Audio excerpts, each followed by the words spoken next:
টানা বৃষ্টি, তার ফলে শিয়রে বিপদ, কারণ শহর কলকাতার একের পর এক পুরনো বাড়ি ভেঙে পড়ছে, তাতে বহু মানুষ জখম হচ্ছেন, এমনকি মারা পর্যন্ত যাচ্ছেন।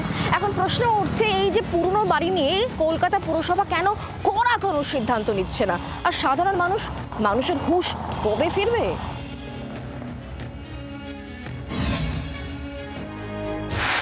মাঝে মাত্র ৩ দিনের ফারাক, কলকাতায় ভেঙে পড়ল আরও একটি বাড়ি। কাঁকুরগাছির মিতালি সংঘের পুজো মণ্ডপের ঠিক পিছনেই রয়েছে ঘোষবাগান জমিদার বাড়ি। শনিবার সাত সকালে হুড়মুড়িয়ে ভেঙে পড়ে ২০০ বছরের পুরনো এই বাড়ির বিস্তীর্ণ অংশ।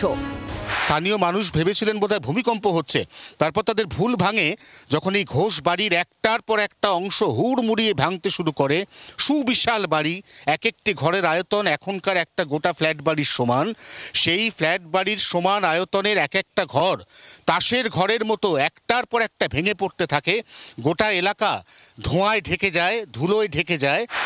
বনেদি বাড়ির অনেকটা অংশ ভেঙে গিয়ে পড়ে পাশের একটি বাড়িতে, কার্যত তছনছ হয়ে যায় সেটি। আমি এখন যেখানে দাঁড়িয়ে রয়েছি সেটা হচ্ছে পাশের বাড়ি। এই বাড়িরও যা অবস্থা এই মুহূর্তে দেখা যাচ্ছে, তাতে এই বাড়ির ওপর একদম সপাটে ওই জমিদার বাড়ির বিপুল সংখ্যক ভাঙা অংশ হুড়মুড়িয়ে ভেঙে পড়ে, এবং কোনো কিছু বোঝার আগেই এই বাড়িতে থাকা 6 জন সদস্য, তার মধ্যে 3 জন প্রাপ্তবয়স্ক এবং 3 জন শিশু, তারা প্রত্যেকে আহত হন। ইমিডিয়েটলি না এলে এরা অবস্থা পুরো শেষ হয়ে গেছিল, কিছু নেই, সব কটা একদম পুরো সারাউন্ডিং যে এটা 200-250 বছরের পুরনো বাড়ি একদম। মঙ্গলবারই শহরে একই দিনে 3 জায়গায় বাড়ি ভেঙে পড়ার ঘটনা ঘটেছে। গুরুতর আহত হয়ে হাসপাতালে ভর্তি 3 জন। মুচিপাড়া থানা এলাকার দুর্ঘটনাস্থলে ঠিক 100 মিটারের মধ্যে রয়েছে একাধিক বিপজ্জনক বাড়ি। কোথাও শরিকি সমস্যা, তো কোথাও মালিক ভাড়াটিয়ার দোটানায় বিপদ মাথায় করেই বসবাস চলছে। এই মুহূর্তে আমরা যেখানে রয়েছে ক্রিক রোড, যেখানে বাড়ি ভেঙে পড়ে 3 জন আহত হয়েছেন, ঠিক তার পাশেই দেখাবো বিপজ্জনক বাড়ি, যেখানে একেবারে রীতিমতো বসবাস চলছে, এবং কলকাতা পুরসভার নির্দিষ্ট করে দেওয়ার পরেও সেই নির্দেশ উপেক্ষা করেই চলছে বসবাস। কলকাতা পুরসভা সূত্রে খবর, বর্তমানে কলকাতায় বিপজ্জনক বাড়ির সংখ্যা প্রায় 3046টি।